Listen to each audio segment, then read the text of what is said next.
Deadma lang daw ang Itbulaga sa mataas na ratings ng katapat nitong noontime show na It's Showtime. Sa latest episode ng Showbiz Now na nitong Biyernes, pinabulaanan ni showbiz columnist Christopher Min ang lumutang na balitang nagkaroon daw ng emergency meeting ang Itbulaga at Media Quest. Yung nagpapakalat po ng kwento na nag-emergency meeting daw po ang Tito Vic and Joey at ang Media Quest. Wala pong katotohanan yon. Unang-una, ano po ang kailangan nilang maging dahilan para sa isang emergency meeting? Saad ni Christy. Yung opening, nagtapatan, pero yung Lunes at Martes po habang pressure po ang It's Showtime at talagang di nila halos malaman ang gagawin.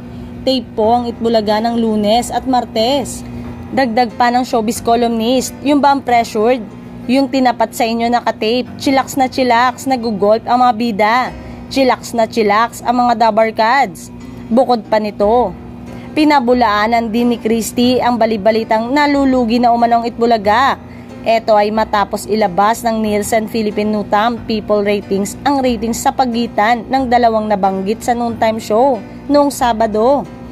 Inaasahan daw ang mas matindi at mas mainit pang tapatan ng dalawang noontime show dahil mapapanood na rin ang kapamilya noontime show sa Kapuso.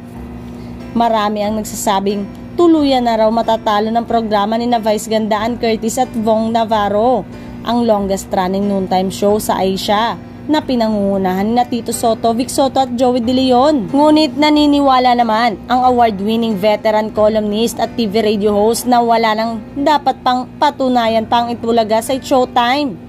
Wala na umano pang dapat pang patunayan ng Itbulaga at Dabarkads. Ano pa ba, di ba? Sila nga ang may hawak ng corona. Ang pahayag ni Christy sa programang Christopher Minute.